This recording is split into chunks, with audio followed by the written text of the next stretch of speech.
இப்ப நீங்க பாபா படம் பாத்தீங்கல்ல, அதுல வந்து அந்த ஓப்பனிங் சீன்ல வந்து அந்த சாதுக்கள் வந்து சொல்லுவாங்க, உங்களுக்கு 2 ஆப்ஷன் தரேன்.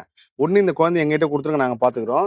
இல்ல நீங்களே வளர்த்து, நீங்களே அது வந்து அந்த குழந்தை இத்தனை வயசு வரைக்கும் எல்லா மாயையிலையும் கத்து தெரிஞ்சு, அதுக்கப்புறம் அவன் இதாகி எங்க கூட இமயமலைக்கு வந்தா உங்களுக்கு எந்த ஆப்ஷன் வேணும்னோடனே, அந்த என்னைக்குமே தாய் தாய் தானே, புள்ள என் கூட இருக்கட்டும்னு சொல்லி கேட்பாங்க. அந்த மாதிரி தான் முருகப்பெருமான் அன்னையினாரை உருவாக்கி அவர் மூலியமா டெலிவரி பண்ண நிறைய விஷயம் உருவாக்குனதுக்கு அப்புறம் இது ரகசியமா இருக்கணும். அன்னையினாருக்கு எல்லா மனிதன் பட்டு தான் திருந்தாங்கம்மா. நீங்க ம். யாரையும் போய் திருத்தவே முடியாது. சமீபத்துல வந்து ஒரு வாசகம் பார்த்தேன்.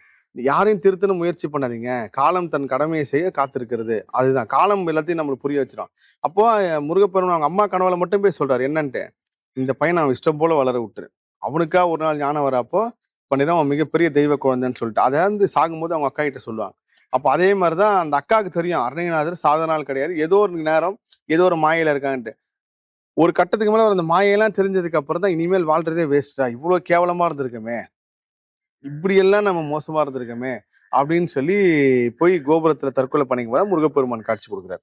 எப்படி ம். காட்சி? முருகரா காட்சி கொடுக்கல, ஒரு சாதுவா அப்பயும் பாருங்க காப்பாத்தி இவர் கேட்கிற என்ன எதுக்கே காப்பாத்துன்னு, நான் வாழவே தகுதி இல்லாத ஒரு ஆள் அப்படின்னு சொன்னதுக்கு அப்புறம், இல்ல இல்ல உனக்கு நிறைய பணி இருக்கு, நீ யாருன்னு கேட்ட அப்புறம் சொல்லற சும்மா இருந்துட்டு போறாரு. அந்த சொல்லற சும்மா இருன்றது வந்து அவருக்கு சொன்ன ஒரு வார்த்தை அப்படின்றது வந்து நார்மலா எல்லாரும் நினைப்பாங்க, ஆனா மிகப்பெரிய மந்திரம்.